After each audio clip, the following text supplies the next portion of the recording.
It's so close. For thousands of years, man has found comfort in its presence. It's been a beacon for nocturnal travelers, a timekeeper for farmers, and a location finder for sailors at sea. For some cultures, it's even been a god. It's the only cosmic body ever visited by human beings, and today, NASA is planning a permanent outpost there. But how did it get there in the first place? How did the moon come to be?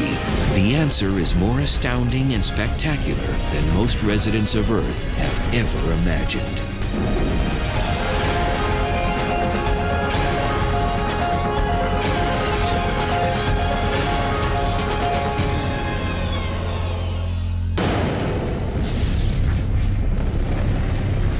At last count, over 150 moons populate our solar system.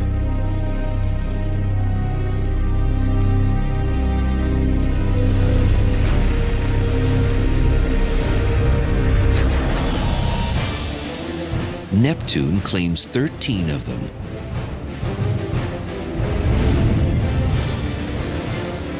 Saturn has 48.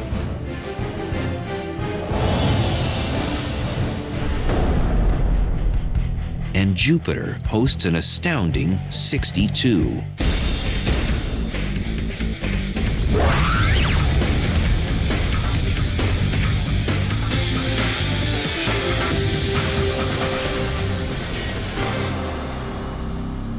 Earth, on the other hand, has just one. But it's a special one. Our moon, Luna, as the Romans named it, is remarkable in its size. It is by no means the largest moon in the solar system. Several others are bigger. One of Saturn's moons, Titan, for instance, is twice the size. But our moon is the largest in relation to its host planet. It's a quarter the size of the Earth. It's really big compared to the Earth.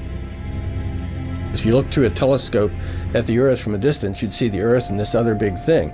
If you look at Jupiter or any other planet, you got the big planet and then little tiny moons right next to it. So our moon is so much bigger, and it's the only one of the now 8 planets that has that situation. The relative sizes of the two bodies are close enough that some astronomers go so far as to refer to the Earth-Moon system as a double planet. The mean distance from the Earth to the Moon is 234,000 miles, a 3-day flight through space. Luna's diameter is roughly 1/4 the size of Earth's, measuring 2,160 miles. A single day on the Moon is the equivalent of 27.3 Earth days. This is because one side of the Moon permanently faces us. Luna is phase-locked with our planet. So the Moon must fully orbit the Earth in order to make one complete rotation on its axis. Sort of like children in a game of Ring Around the Rosie. They always face inward as they hold hands and move in a circle.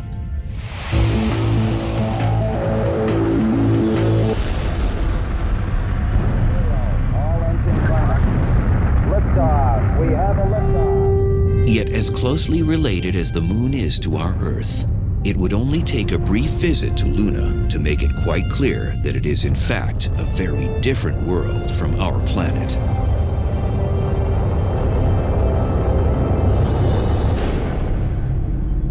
And an exceedingly dangerous place.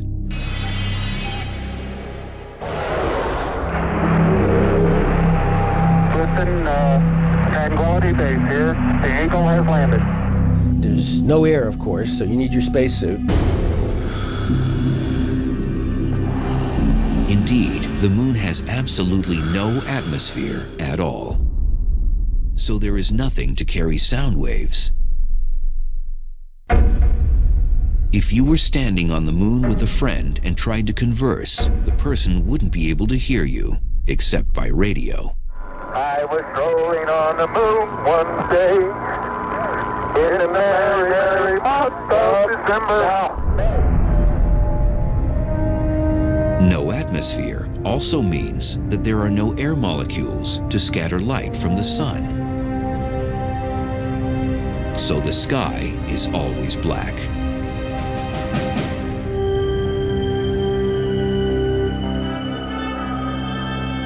And the landscape does little to help brighten the scene. Kind of monochromatic, not much color there. The rocks are mostly gray-brown colors. It's maybe a little warmer tone in one direction, maybe toward the sun, and cooler tones, grayer tones looking in other directions, but not so colorful. Extreme temperatures would also add to the unpleasantness of a visit. The swings between hot and cold are brutal, from 270 degrees above zero at midday to 240 degrees below zero at night.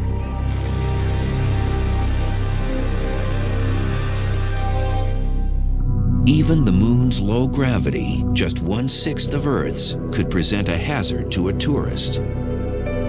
A reality the Apollo astronauts kept at the tops of their minds during their many moonwalks.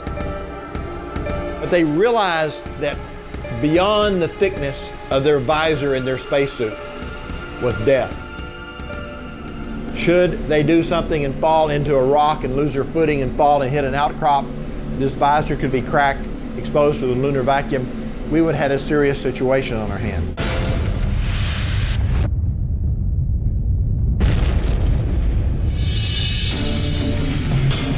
But while a spacesuit could protect lunar tourists against the vacuum of space, a lack of oxygen, temperature extremes, and lethal solar radiation, a potential hazard a spacesuit would do little to protect against is high-velocity micrometeorites. They pummel the lunar surface frequently.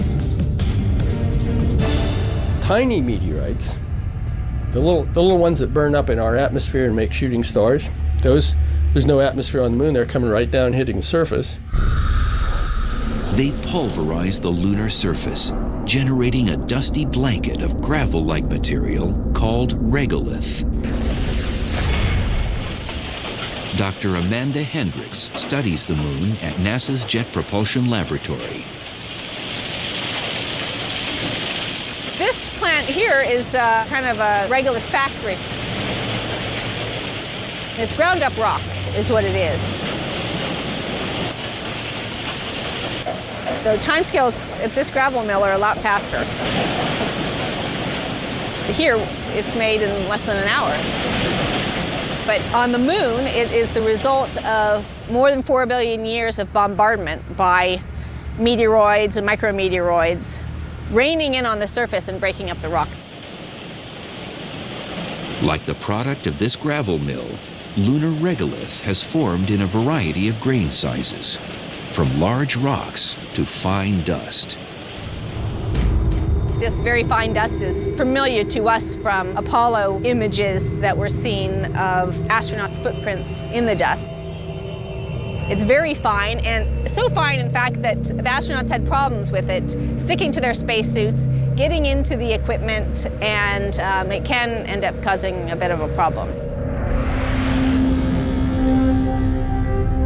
Really big meteorites have also hit the moon in the past.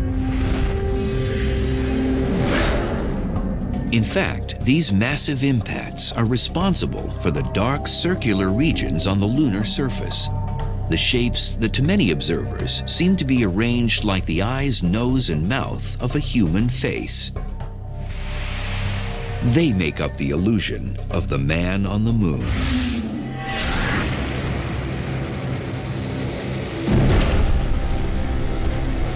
They blasted huge basins in the moon's surface. Some of them are 700 miles across. Dark lava eventually burst through at the impact points and flooded the basins.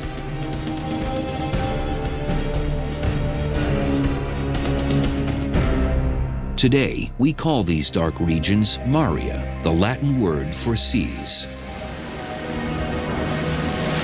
This dates back to the 17th century when Renaissance-era observers looked up at the moon. They speculated that the dark areas might be oceans, and astronomers of the time gave the many dark spots, or seas, whimsical names. The seas are all named after effects that were once attributed to the moon. So you have the Sea of Storms, and the Sea of Crises, and the Sea of Tranquility, and so forth. Some of the younger impact basins have had less time to erode, so their features are still relatively crisp. One in particular is called Mare Orientale, or the Eastern Sea. It's some 600 miles across, and the impact that created it was so massive and direct, the result looks very much like the bullseye on a target. This Orientale scar is kind of like a bullet shot into glass, where you see all the sort of rings around it and fractures going out. People have often said if that had been on the side facing directly toward the Earth, we might have had a whole different mythology about the moon, because it would have looked like a big eye staring at us.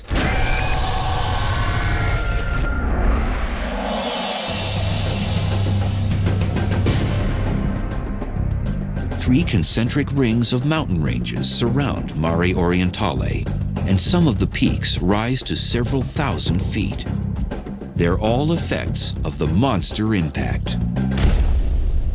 When we see mountain ranges on the Earth, they're mostly caused first by the continents moving around, crashing into each other very slowly, buckling up and creating mountain ranges, which then erode into all the spectacular shapes that we see, the Matterhorn and so forth, from water erosion.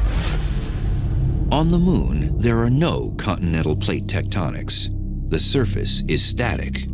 Yet you still have mountains on the moon. And the reason is that those big impact basins, that's a big explosion, excavates a pit, throws material up on the outside, so you have these rings of mountains, arcs of mountains that surround the impact sites. But they're impact features. Again, they're caused by the external forces, not the internal forces. Another notable impact crater, much smaller than Mare Orientale, but every bit as spectacular, is Tycho. Named after a prominent 17th century Danish astronomer, this impact feature is located in the southwestern quadrant of the moon's near side. It's in the bright area. You can almost see it with your naked eye.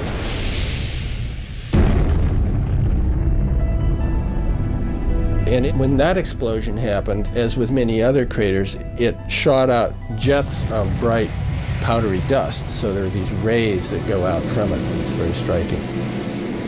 The rays of dusty, ejected material extend some 900 miles from the Tycho impact site. A mountain of debris also rises from the center of the crater. This is a result of recoil from the asteroid strike. Some of the highly compressed material at the center of the impact site springs outward once the impacting body either ricochets or disintegrates. But long before any of the moon's specific features could be discerned through sophisticated telescopes and space travel, careful observation of lunar behavior and appearance was still vitally important to Earth dwellers.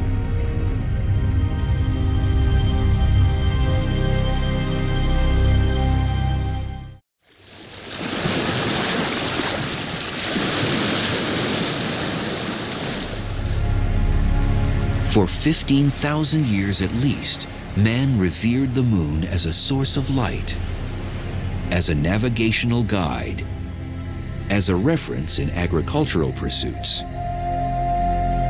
and most of all, as a convenient timekeeper. In the days before our modern systems, timekeeping was no simple task. Early timekeepers had two choices.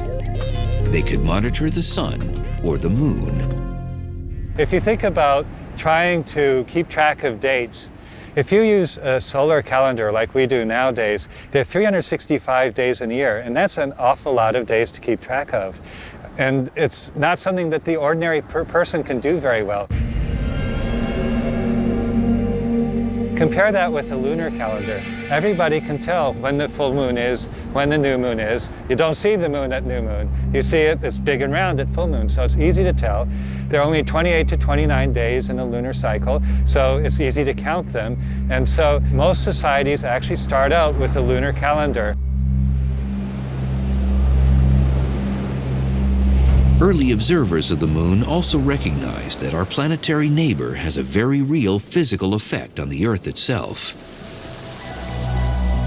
The moon is responsible for the rise and fall of our ocean tides.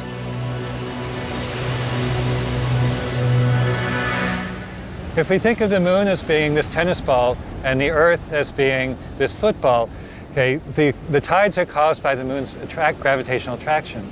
So it's obvious, okay, so the moon kind of pulls the Earth's water towards it.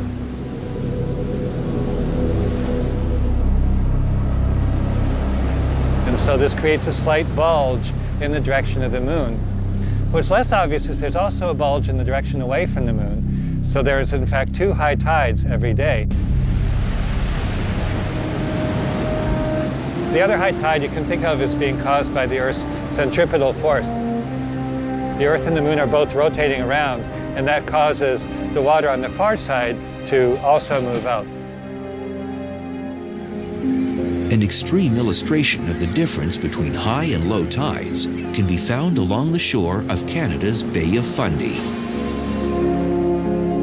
The water level from high tide to low tide drops an astounding 55 feet.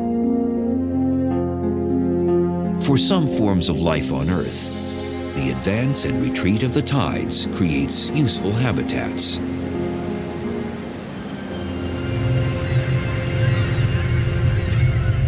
But another of the moon's gravitational effects on our planet is directly responsible for nothing less than the continued survival of terrestrial life itself. The moon stabilizes Earth's climate. The gravitational effect of the moon keeps the degree of tilt in the Earth's rotational axis constant. This tilt is what maintains the repeatable cycle of seasons as the Earth orbits the sun. If we didn't have the moon, or if we had a much smaller moon, for example, then you can mathematically show that the tilt of our North Pole would vary widely, with that angle going from, say, 0 to 90 degrees. Currently it's 23.5 degrees. And it would actually vary chaotically. And so the moon has played an important role in the stability of our axis of rotation of our planet, and therefore in our climate. Over the millennia, with the moon's prominent and constant presence in our night sky, men ultimately began to speculate on its origin. How did it form? How did the moon come to be? In 455 BCE, the Greek scholar Anaxagoras theorized that the moon was simply a rock that was flung off by the Earth. Most of his contemporaries, on the other hand, were convinced that the moon was a god, or maybe a huge ball of fire. So Anaxagoras' notion did not get much traction. Quiet speculation no doubt continued, but no hard information about the moon came until 1609,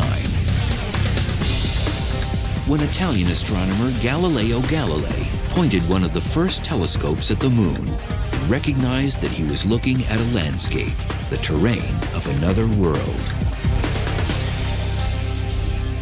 When you look at the moon through a telescope, it looks completely different from the way it looks to the naked eye. instead of looking flat the way it does to the naked eye, it really looks round, and you can see the shadows, you can see all these craters that the naked eye does not see, and it just immediately looks like a world. It jumps out at you into 3 dimensions. Galileo made detailed drawings of the small planet's surface and established once and for all that the moon is a solid world, not a god or a fireball. But the groundbreaking astronomer never publicly speculated on the moon's origin, primarily because his interests soon moved to other planets. Not until 1873 did the first science-based theory regarding the origin of the moon publicly emerge. It sprang from the mind of a talented French astronomer named Edward Roche. Roche advocated what's called the co-accretion theory, which says that basically Earth and the moon grew up at the same time out of the same materials. In Roche's day, many scientists began to believe that the planets might have formed from hot condensing clouds of gas.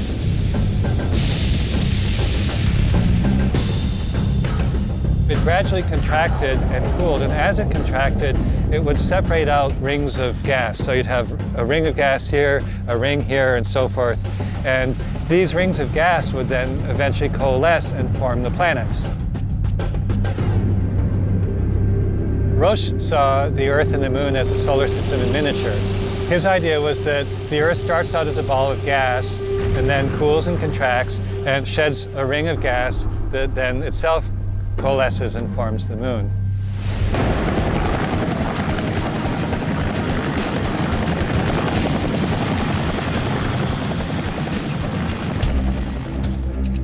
But there are problems with this theory. For one, our moon has a much lower iron content than the Earth. If the two bodies formed from the same materials, their basic composition should be the same, but they are not. This and other inconsistencies soon led fellow astronomers to quest for new ideas to explain the existence of the moon.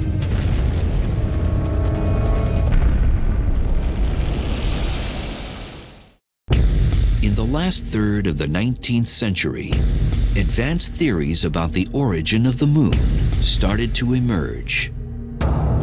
In 1873, French scientist Edward Roche proposed that the moon simply formed alongside the Earth out of essentially the same nebular cloud of particles and gases.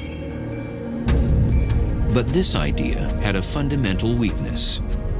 The moon has a much lower iron content than the Earth. It's much less dense. The big thing to remember about the moon and its composition is that it doesn't have any iron core like the Earth does. So you look at the Earth, and there's a very large central area, something like half the inside of the Earth is iron, nickel iron.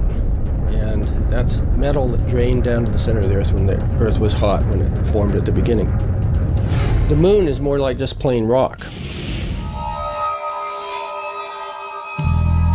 Scientists initially deduced the mass of the moon through observation and mathematical calculations.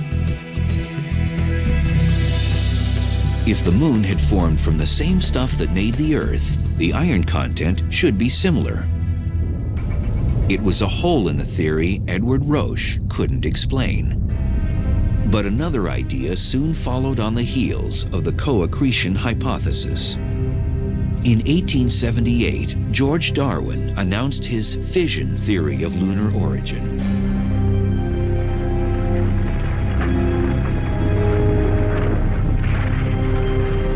This idea received some attention in part because Darwin had a celebrated father. Charles Darwin, author of Origin of Species. In time, though, George Darwin stepped out of his father's shadow and became known as England's leading expert on tides. And through extensive analysis of the tide-moon relationship, George Darwin came to the realization that the moon is gradually moving farther and farther away from the Earth. It wasn't proved until 95 years later when astronauts landed on the moon. They put little mirrors on the moon. and you can shine a laser at the moon, and the laser will bounce off the mirror, come back, and you can actually measure the exact distance between the Earth and the moon. And the rate at which the distance is increasing is 3.8 centimeters per year. 3.8 centimeters is about 1.5 inches. If you made a movie, extreme time-lapse, you would see the moon moving away from Earth gradually. That's what we see nowadays.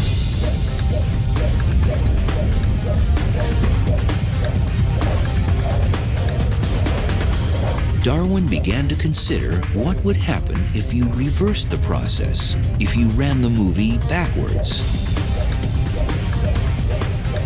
As we move backwards in time and the moon moves closer, both the moon's orbit and the rotation of the Earth get faster and faster. And so, well, what happens is that eventually the moon must coalesce with the Earth. It must hit the Earth. The logical conclusion for Darwin was that a portion of the molten, rapidly spinning Earth must have separated from the main mass and spun off to become our moon.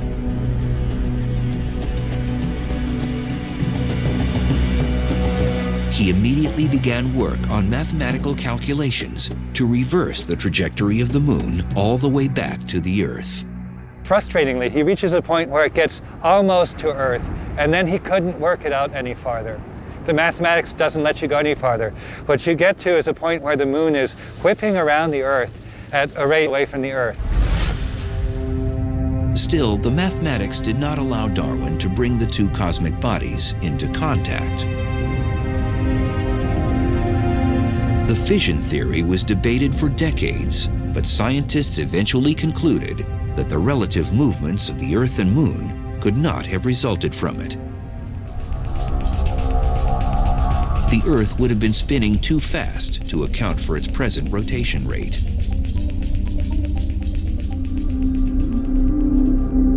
The quest for an explanation of lunar creation continued, and a new theory would soon originate with an American.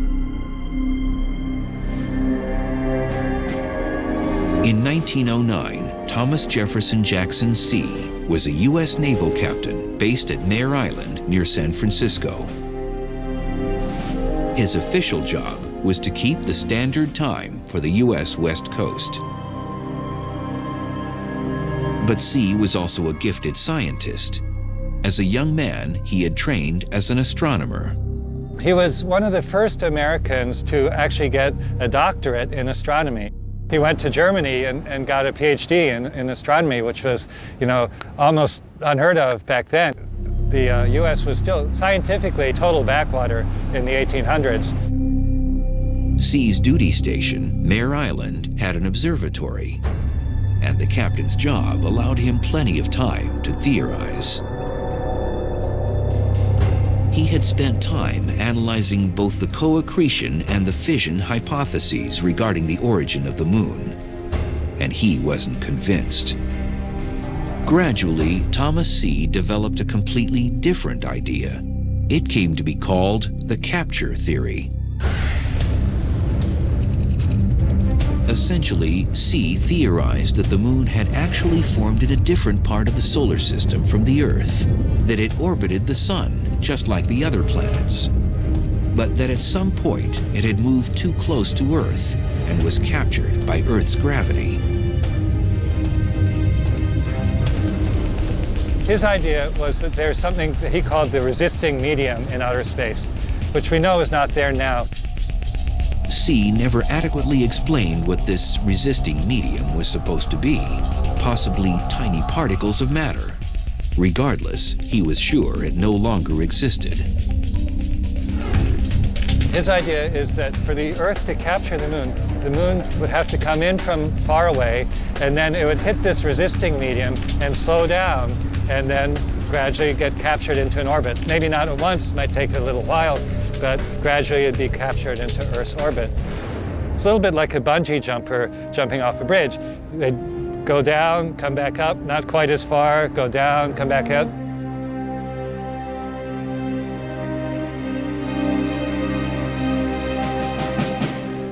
And eventually they'd settle down at the bottom. Thomas C's capture theory would certainly explain the difference in iron content between the Earth and the Moon. If the Moon formed elsewhere, its composition could be very different. On the other hand, the notion that Earth's gravity could capture and retain such a large object was unlikely, since there is no obvious resisting medium to slow down an object as big as the Moon. All three theories had significant weaknesses. The origin of the Moon remained a mystery.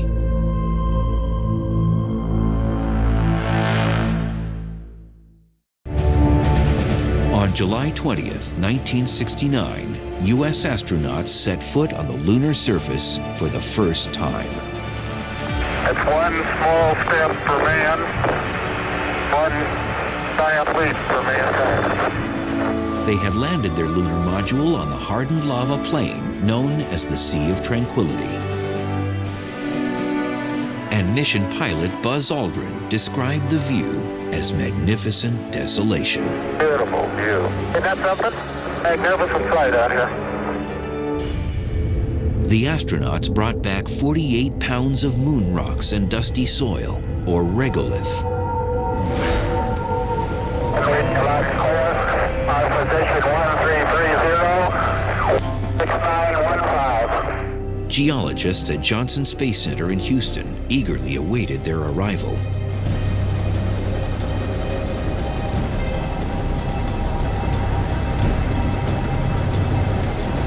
The excitement when samples first came back was just electric. I mean, it was just incredible. Nobody really knew quite what to expect.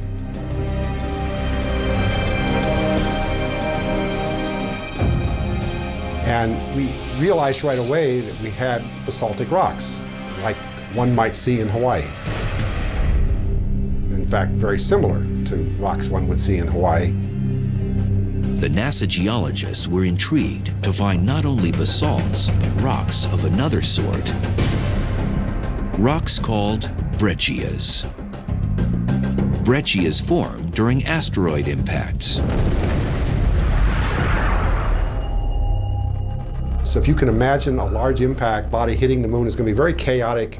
It's going to throw up debris. Debris is going to come flying out of this, what winds up to be a crater after it's over, and you can see the many craters on the moon. This debris gets all jumbled up and lands on the ground around the crater, and then it gets compacted with the heat generated by the crater and gets turned into rocks that look very chaotic. You see all sorts of pieces in the rock of different sizes, different shapes, all pieces of the rock that were in the area that the impacting body impacted. We had just not seen anything like this on Earth. The moon rocks soon began to tell a fascinating tale. First, the rocks and soil samples contained particles, indicating that the moon must have been covered by a deep ocean of lava after it formed. This notion was reinforced by the discovery that the rocks were lacking significantly in what scientists call volatile elements. Volatile elements are those that can evaporate easily and therefore be lost when you heat up a rock. And some examples of volatile elements include water or potassium, for example. And if you compare the bulk Earth rocks to lunar rocks, you find that the lunar rocks are extremely parched. It's as if they've been heated and they've lost a lot of their volatile elements. But along with these stark contrasts, the lunar samples also revealed at least one astonishing similarity between the lunar surface and rocks and soil from Earth. The isotopes of individual elements, like oxygen in particular, you have different forms of oxygen. The moon had exactly the same ratios of different forms as the Earth did.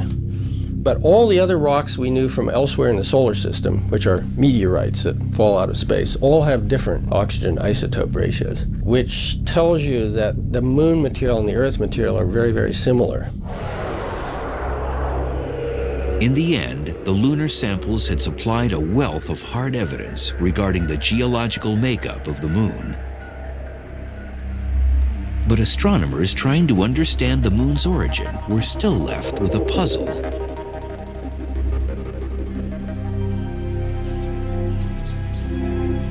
For William Hartman of the Planetary Science Institute in Tucson, Arizona, the information gleaned from the moon rocks supported some ideas he'd been working on for nearly a decade. Now a distinguished astronomer and painter of space images, in the early 60s, Hartman was a graduate student at the University of Arizona, taking part in a project to map impact craters on the moon. From the enormous basins, or seas, to the smallest visible dimples. We realized during this mapping in the 60s that the big basins are actually impact features. Very large asteroids hit the moon and made these huge explosions. Some of those are 600 miles across. How big an object does it take to do that? Something like 100 miles across. So we had large objects running around in the inner solar system as the Earth was forming, and they were crashing into planets. For Hartman, the notion that 100-mile-wide asteroids once impacted planets begged a couple of questions. Could planet-sized objects have ever collided? And could that have something to do with the formation of the moon? By 1972, Hartman and fellow Tucson astronomer Don Davis had created a computer program to help them explore these ideas. The program made a rough attempt to simulate the accretion process in the early solar system. The astronomers wanted to see if any other planetary bodies formed near the Earth that could have crashed into it. The idea was, if there was some other body there and it finally crashes into the Earth and blows off all this crustal material from the Earth, as well as from the impactor itself, maybe the moon could form out of that. Sure enough, the simulation showed that a second planet could have formed in the Earth's accretion zone, one about the size of Mars. It wasn't the moon, because it had formed from the same elements as the Earth and should therefore have had the same iron core and heavy density as the Earth. The moon, of course, does not. That was evidence enough for Hartman to formulate a new fourth hypothesis. It came to be called the giant impact theory.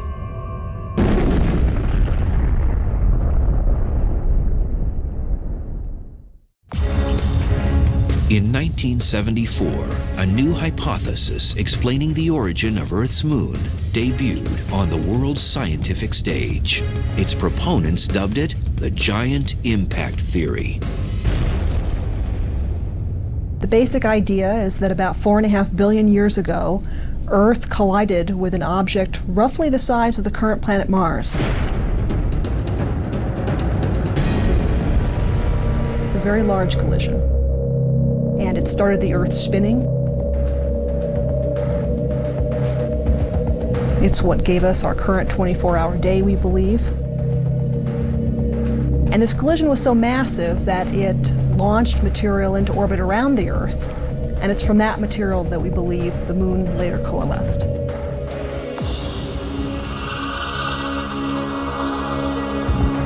Dr. Robin Canup and others at the Southwest Research Institute in Boulder have constructed a computer model to study the details of the giant impact scenario. It divides up the Earth and this colliding rogue protoplanet into many different particles, and then the evolution of each particle is tracked through the course of the impact. The simulation depicts the impact from a bird's eye view from the top down. The Earth was probably partly molten even before this impact. So initially, the impactor came in from this direction. It hit the Earth with an off-center collision. And you can see the impactor has been stretched out into this long arm of material right here. Scientists believe the upper layers of the Earth became completely molten following the impact. The collision starts the Earth rotating. And you can also see that the collision has substantially distorted the shape of the Earth itself. After a couple hours, we see that this arm of impactor material has coalesced gravitationally into two large clumps. The inner clump of the impactor material is actually composed overwhelmingly of the impactor's core, so that when this inner clump recollides with the Earth, which happens right there, the vast majority of the iron that came in with the impactor is actually accumulated by the Earth. While this outer clump comes in and makes a close pass by the Earth and is stripped by the Earth's gravity into a long arm of material, which then breaks up to form this disk. The material is thought to have coalesced to form the moon in less than a year following the massive impact.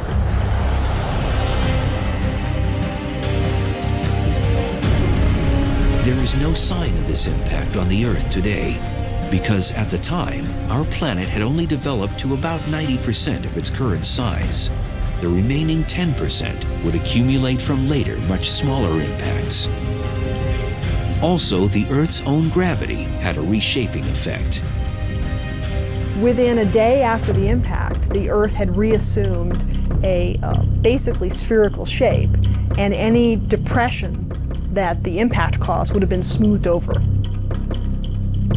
Giant impact theory originator Bill Hartmann presented his hypothesis at a scientific conference in 1974. But it received little attention for nearly a decade. Interest in the moon dropped off sharply at the end of the Apollo missions. Beautiful. Very smooth. Very quiet ride.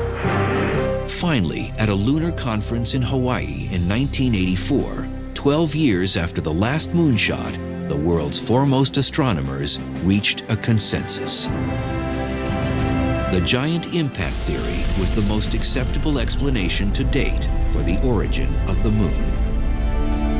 I think there's still some people who say, okay, it's not really proven yet, but it's what I would call the default theory. If you look at any textbook of planetary science or geology, it's just the theory that's accepted. And there are certain small discrepancies which have yet to be explained, but by and large, it works.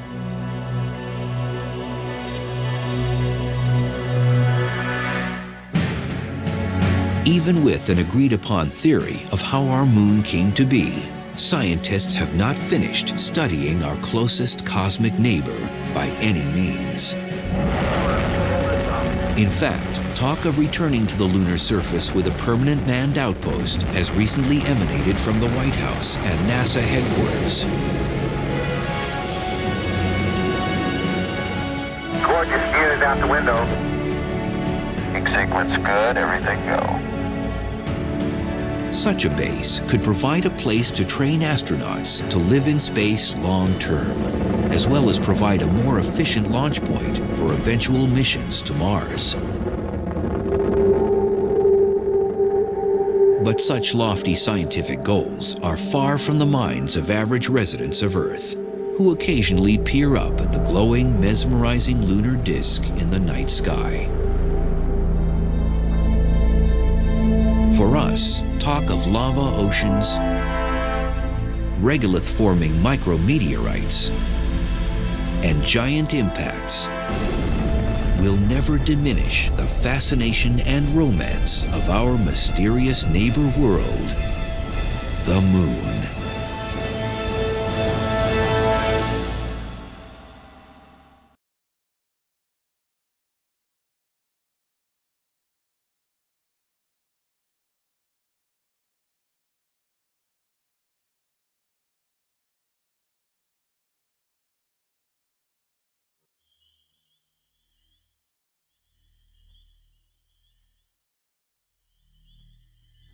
The Moon.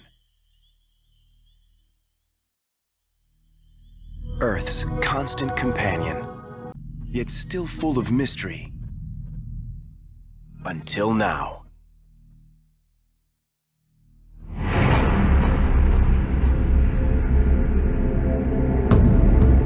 This is our new window on the Moon.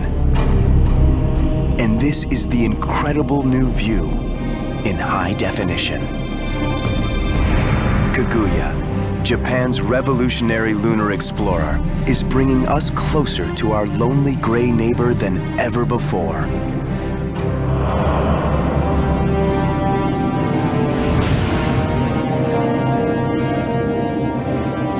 Armed with an array of high-tech tools, Kaguya is uncovering startling new evidence and unlocking age-old secrets. That satellite has improved our understanding, our definition, just what the surface of the moon really looks like. And it ought to stir the imagination in any human being. We'll look at how past explorations first introduced us to this alien realm and discover how Kaguya and other technologies will bring us back. This time to stay. Images like we've never seen them. Direct from the moon.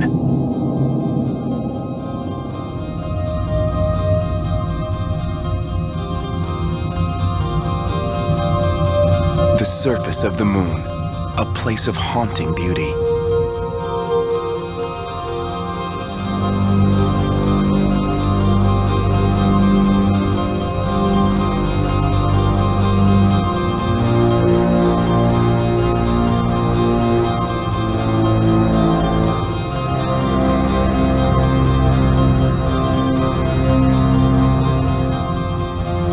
Today, vivid high-definition images like these are being transmitted back to Earth from a sophisticated spacecraft called Kaguya, and with them, a whole new perspective on the moon. The Japanese Aerospace Exploration Agency blasted the Kaguya satellite into space in September 2007. It's been orbiting 60 miles above the moon's surface ever since. At 3 tons and 16 feet long, Kaguya is roughly the size of a large pickup truck and boasts 14 sophisticated tools, including special cameras, spectrometers, a magnetometer, and a plasma imager. The Japanese Kaguya spacecraft is really providing spectacular data unlike anything we've seen before, making measurements at depth that we have never had before. Incredible images like these may finally help us solve the mysteries of the moon and give us new insight into the origins and evolution of planet Earth. The Earth and Moon share a dramatic past. Scientists believe that 4.5 billion years ago, a rogue body as big as Mars smashed into our young planet, forever changing its destiny. They call this event the Giant Impact. The spectacular collision turns Earth into a blazing ball of molten rock, firing up our atmosphere to several thousand degrees Fahrenheit, and flings many trillions of tons of rocky debris into our orbit. This debris begins to collide and merge, and eventually, the moon is born.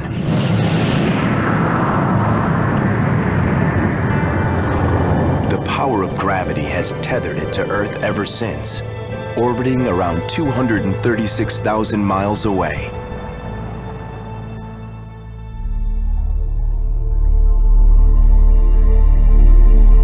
The moon shines back at us each night with the same familiar face. In its glow, we may see a man in the moon, or a rabbit.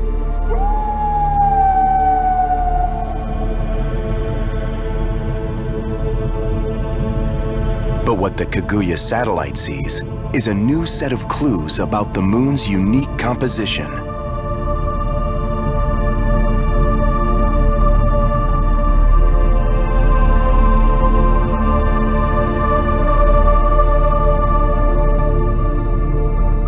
This smooth, dark plain is called the Sea of Rains. The dark areas are craters filled with ancient lava flows and is typical of the terrain facing the Earth.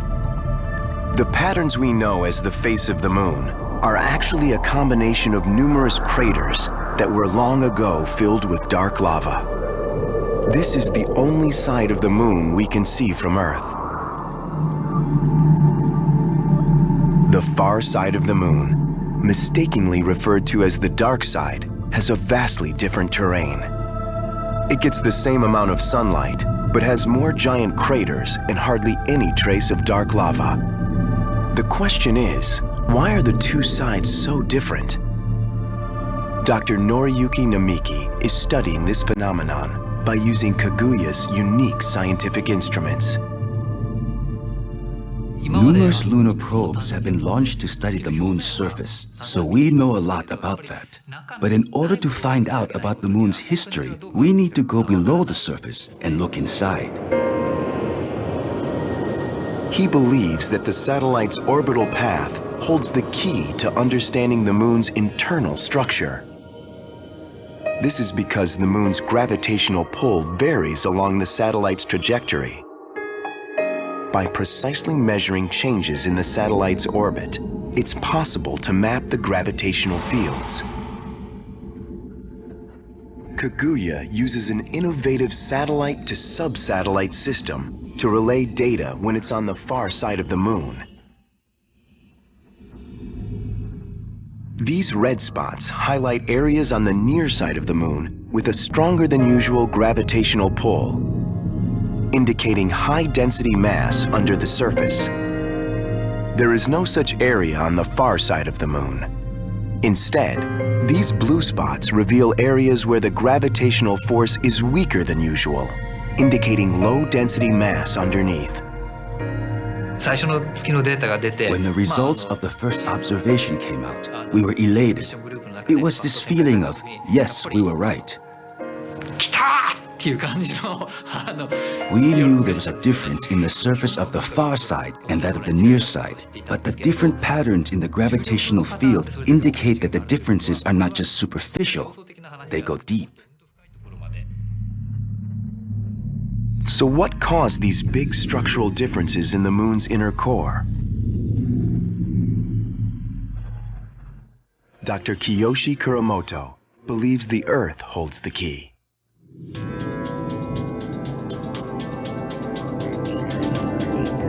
The moon's orbital path was once much closer to the Earth than it is today. So much so that gravity pulled it into an egg shape. As the moon's orbit moved farther away from the Earth, it assumed its spherical shape. But there were lasting effects. Earth's gravitational force is believed to have dragged softened rock to one side. And as a result, uranium and other radioactive substances became concentrated on the near side of the moon. These superheated materials melted deeper rock, which erupted as heavy lava. And the moon's near side gained its signature pattern of dark and light. Earth's attraction to the heavy lava keeps the near side of the moon forever facing inward. When a large satellite is orbiting a planet, as with the Moon and Earth, there is a strong gravitational interaction. The Moon's gravitational pull affects the Earth and vice versa. In that sense, they have been inseparable. They wouldn't have existed as they do today without having each other.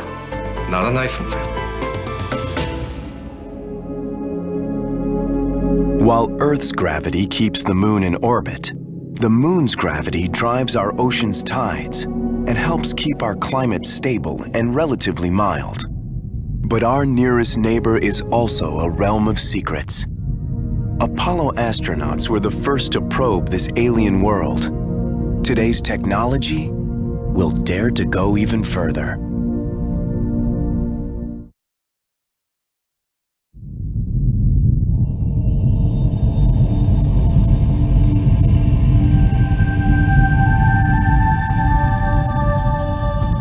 Japan's Kaguya satellite's mission is giving scientists new insights into the moon. It also brings us back to places we haven't seen in nearly 40 years. Like this hallowed ground, the Sea of Tranquility, where man took his first steps on the moon in July 1969. Apollo 11's mission, to perform a manned lunar landing and return safely to Earth.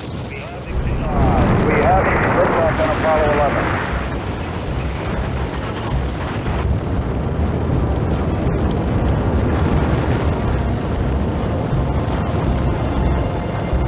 I think that we stood a 60% chance of successfully carrying out the Apollo 11 mission.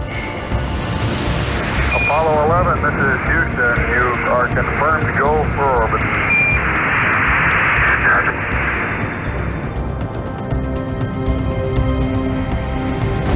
Roger, Eagle, done dock. Roger, how does it look? The Eagle has wings. Roger.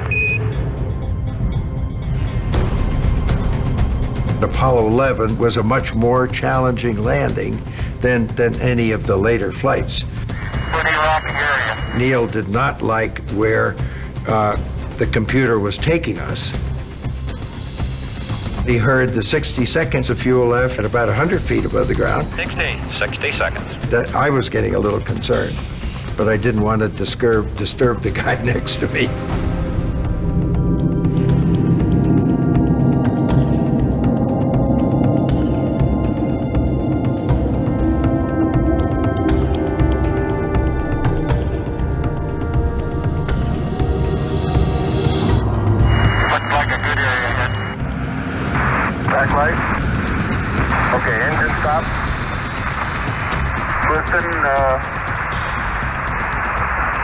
Tranquility Base here.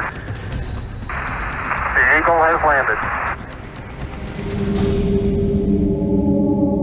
Neil says we grabbed hands, and I remember sort of patting him on the shoulder. Then we got into the preparations for going outside. Are you getting a TV picture now, Houston? Neil, yes, we are getting a TV picture. Okay, ready for me to come out? All set. I'm going to step off the limb now. That's one small step for man, one giant leap for mankind.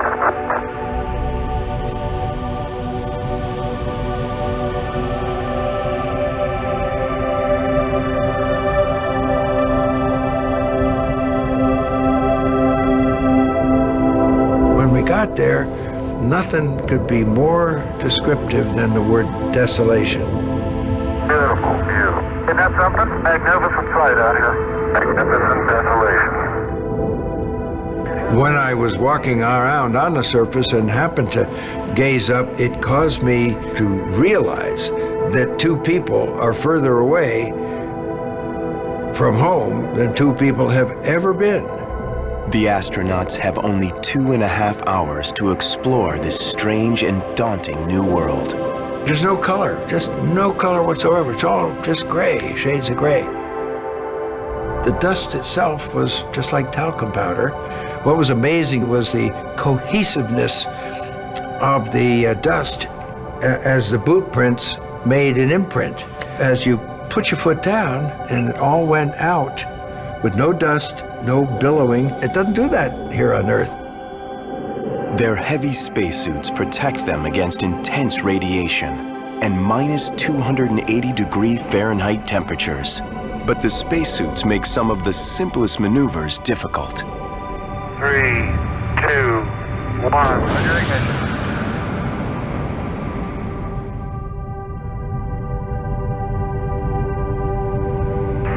Looking good there.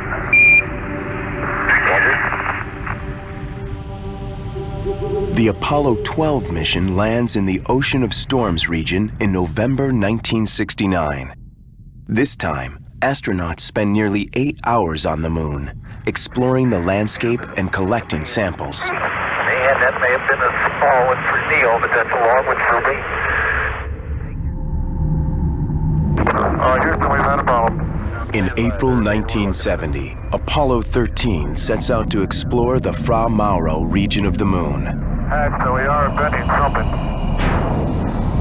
The gas of some sort. But an oxygen tank explosion cripples the spacecraft before it can land. The crew barely makes it back to Earth, a grim reminder of how dangerous lunar exploration can be. America alone seems to have conquered the moon. But a few months later, another world power crashes the party.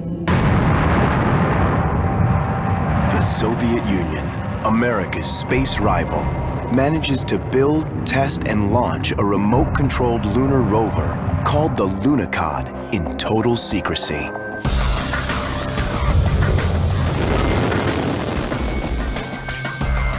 This unmanned craft explores the lunar surface in the Sea of Rains for 11 months.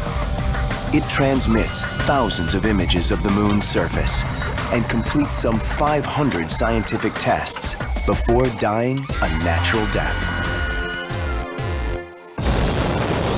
Its successor, Lunokhod 2, lands in the Sea of Serenity. It uses its new laser reflector to measure the distance to Earth with incredible accuracy and tries to predict volcanic activity and continental drift back home. The Lunokhod rovers are a huge success, but nothing matches the manned Apollo missions when it comes to exploring the moon's secrets. In December 1972, Apollo 17 soars into the valley of Taurus Littrow.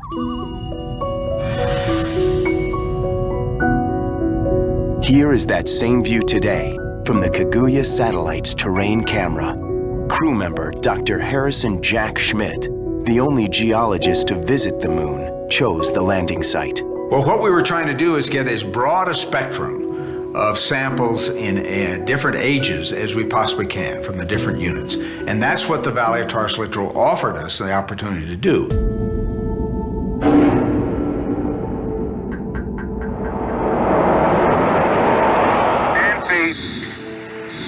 Contact. Push. Engine stop. Okay, Houston, the Challenger has landed. Grab the railings of the ladder and sit down. Remember, we're in 1/6 gravity, so you don't weigh as much. Your mass is the same, but you don't weigh as much, so things are a lot easier in that respect, even when encumbered by that pressure suit that we had to wear. The spacesuit is the primary constraint on efficiently conducting field science. I'm on the way. Can't do it. Can't get down that far. Not quite.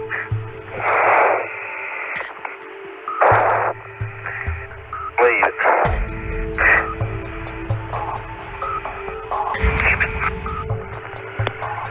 A large problem is that dust gets all over radiator surfaces, solar cells, and things like that, and you keep having to brush it off. Remind me to dust my camera too, will you? Don't forget to dust your camera. We did occasionally try to use duct tape outside. It was impossible to keep dust off the tape with your fingers and things like that. Good old-fashioned American gray tape doesn't stick to lunar dust-covered fenders. Schmidt and Cernan set out in the lunar rover to collect samples of rock and regolith, or moon dust. And Jack Schmidt is approaching a crater when he sees a flash of color in the sea of gray. I was looking down at the surface, and I detected an orange hue to the debris that was covering the rim of the crater. And I had been fooled once by a reflection, an orange reflection off the lunar rover, and so I was very cautious initially about what it might be. And as I dug down, I immediately penetrated into this bright orange material. The orange soil, as it came to be known, had scientists intrigued, but its true significance would remain a secret for decades to come. And then, it was time to leave.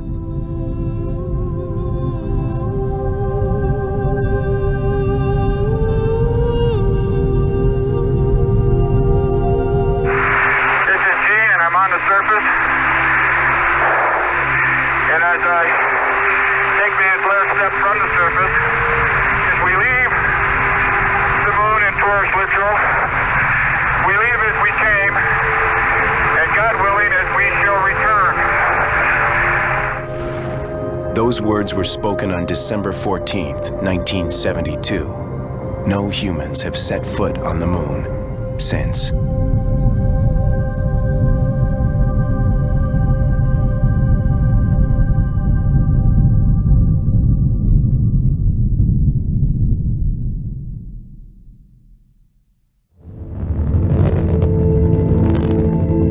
1972 marks the end of manned moon exploration. The Apollo program says its last goodbye to the lunar surface. The focus turns to the geological samples the astronauts collected. They brought back, surprisingly, nearly half a ton of moon rocks. And over the 6 successful Apollo missions, we have a lot of lunar rocks and soil from 6 small areas on the moon. One of the most unexpected finds is a pocket of orange soil amidst the moon's otherwise gray landscape. It contains the finest particles of any moon sample.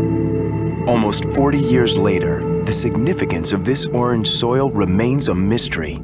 The spacecraft's powerful camera scans the entire lunar surface and finally finds what they're looking for: 40 more pockets of orange soil deposits. But what is this rare substance? Dr. Alberto Saul is trying to answer that question. He obtains orange soil samples from the Apollo 17 mission, then uses a state-of-the-art mass spectrometer to analyze its composition in incredible new detail. He determines that the soil has a strange chemical composition, but the spectrometer also finds a surprise: water. We didn't expect to see it, given that for 40 years people tried to measure and they said there was no water. That water was not completely lost on the material that will form the proto-lunar disk that surrounded the Earth after the impact that aggregated to form the moon. Scientists believe that the giant impact vaporizes Earth's water, wrapping it in a warm mist. Temperatures cool, the vapor on Earth becomes water again. Because the moon's gravity is so much weaker than Earth's, almost all of its water vapor vanishes into space.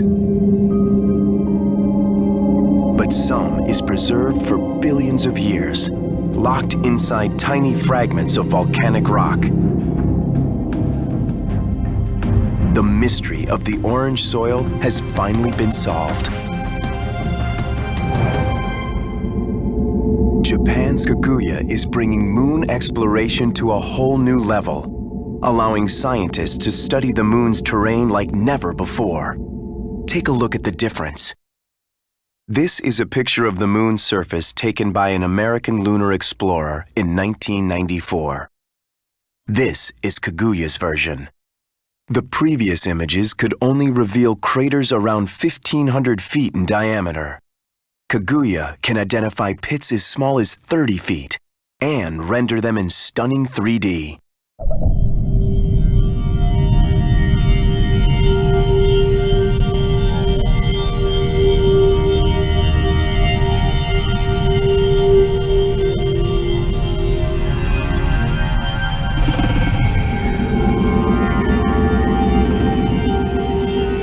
The orbiter's terrain camera has 2 lenses, one looking forward, the other looking back. They film the same location from 2 slightly different angles. Combined, they bring the moon to life. Kaguya is giving us breathtaking new views of an uncharted lunar scape and allowing virtual exploration into the moon's most dramatic features.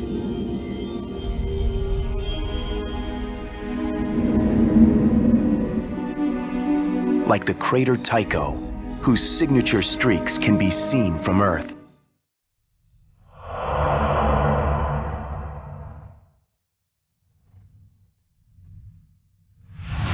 As this actual satellite imagery reveals, the crater is 52 miles in diameter, with cliff faces higher than those of the Grand Canyon.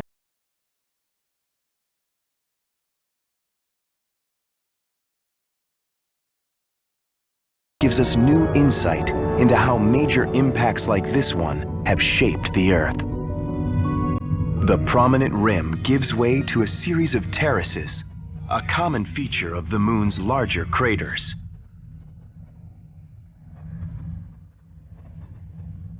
Dozens of boulders pepper the terraces. On this enormous scale, they may look like grains of sand, but some of them are as large as buildings.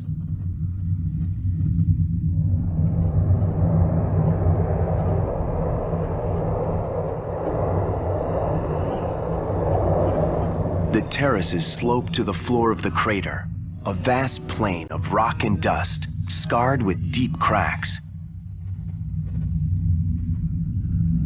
In the center of the crater, a central peak soars to a height of 8,000 feet, more than 6 times higher than the Empire State Building. Kaguya's incredible cameras have captured the most detailed terrain images of the Tycho crater ever.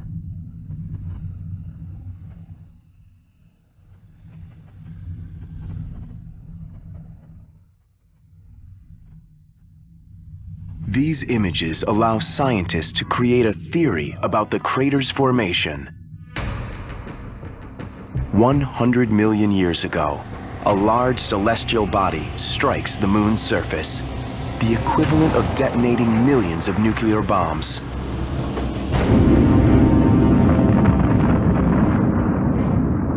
A massive shockwave sweeps across the moon's surface at blazing speed.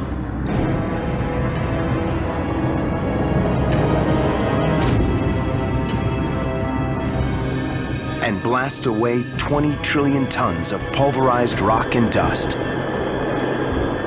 Debris soars as far as 1,250 miles away. This creates Tycho's unique starburst pattern.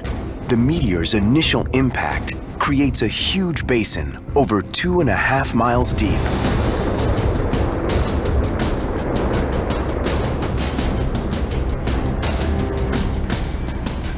Then, the lunar surface begins to rebound from the force of the collision.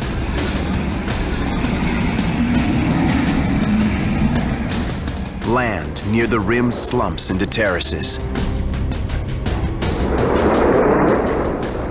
The floor of the crater continues to rise until the bedrock pierces the surface, creating the central peak.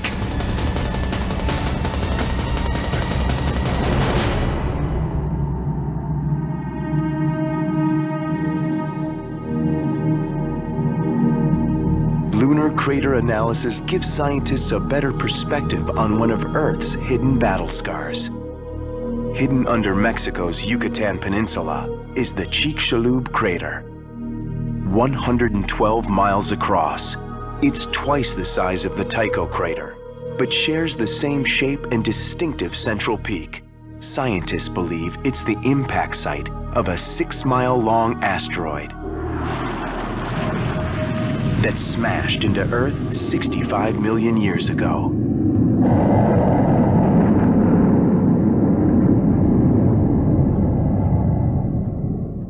Researchers estimate that this colossal impact dislodges trillions of tons of rock and debris. Massive clouds of tiny dust particles billow up into the atmosphere, where they block out the sunlight. A significant cooling of the Earth follows, and may have led to the dinosaurs' extinction.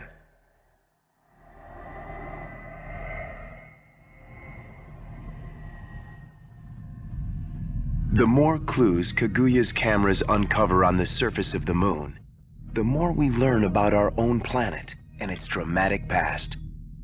Groundbreaking discoveries out here may even hold the secrets to life on Earth.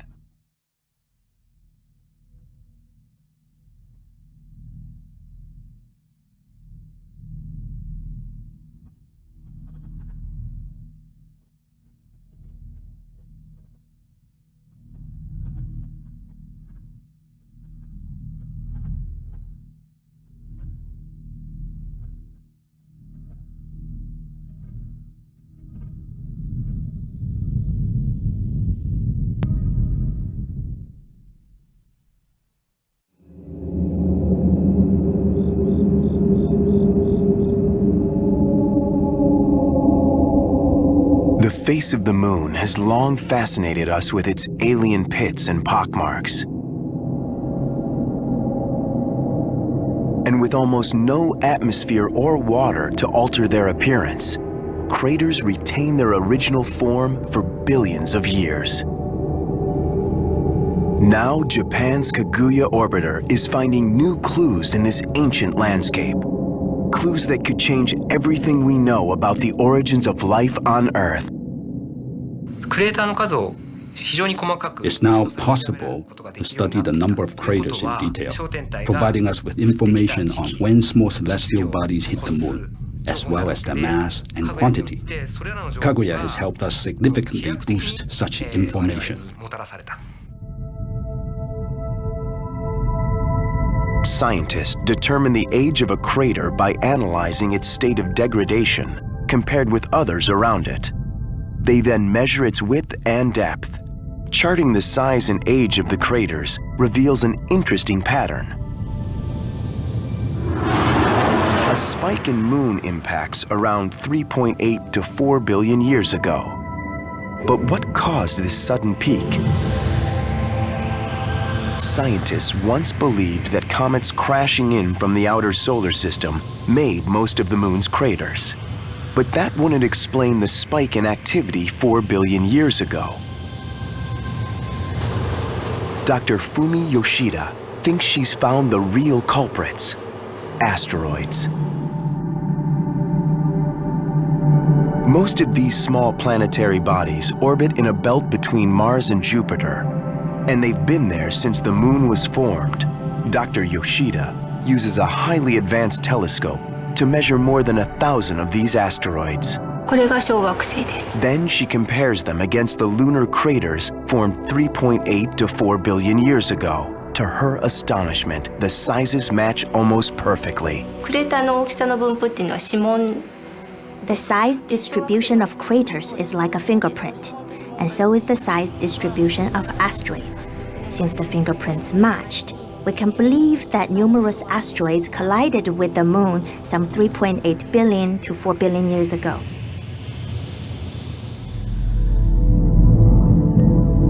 But why the sudden spike in activity? 4 billion years ago, Jupiter's orbit shifts slightly. This unleashes thousands of asteroids from the belt and sends them hurtling toward the moon.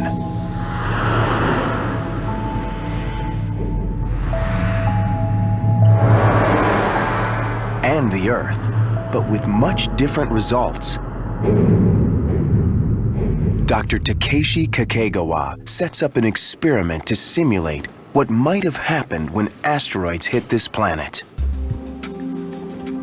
Asteroids are largely composed of iron, so Kakegawa's team mixes that element with carbon, water, and nitrogen, very common substances on Earth 4 billion years ago.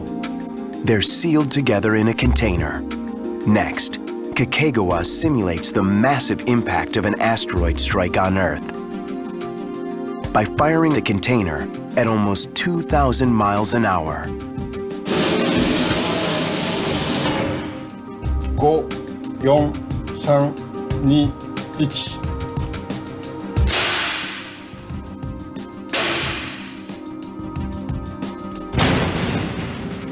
The projectile unleashes a massive burst of energy on the chemicals inside. Dr. Kakegawa analyzes the chemicals and makes an amazing discovery. In addition to the original iron and nitrogen, a mysterious new substance forms. The team discovers that this material is an amino acid, one of the building blocks of life. This astounding revelation may finally explain one of the greatest mysteries facing science: the origins of life on this planet. The Earth had all the necessary materials for the creation of life, such as carbon and nitrogen. But how were they combined? That was a question that puzzled us. But now we've come to believe that fragments from asteroids bursting on impact provided the massive energy necessary to merge the substances.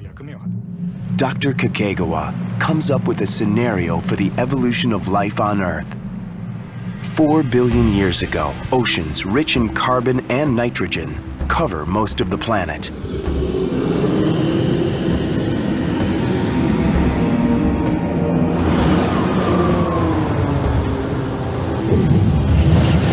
When the asteroid storm strikes, The impact energy melts the iron and sparks a strong chemical reaction with the carbon and nitrogen. And suddenly, amino acids are born, the key ingredient for life on Earth in all its evolving forms. The ancient moon has no such oceans. So while the crashing asteroids dramatically shape the lunar landscape, they can never generate the spark of life.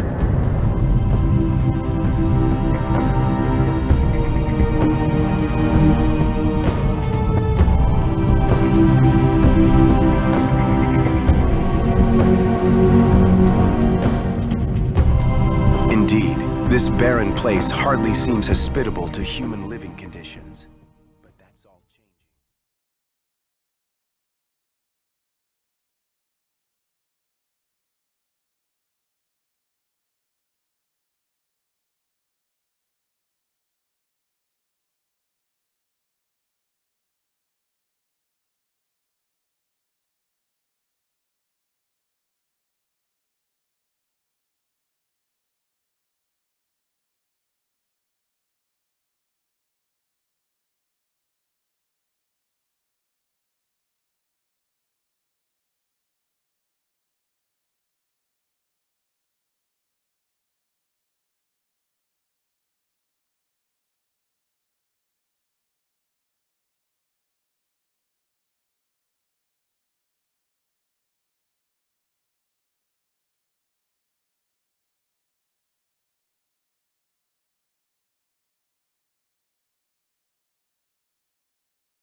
Guys, I'm not sure what's causing these stuttering that's going on. Paul's alright on his end. I'm alright on my end. I don't know if there's some internet connectivity problem somewhere. We both tested it out and we're both good, so I'm not sure what's causing it.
And now for some reason we're getting feedback in a digital feed, so go figure. It looks like we're pulling it from a VHS tape.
All right. So how's everybody doing tonight?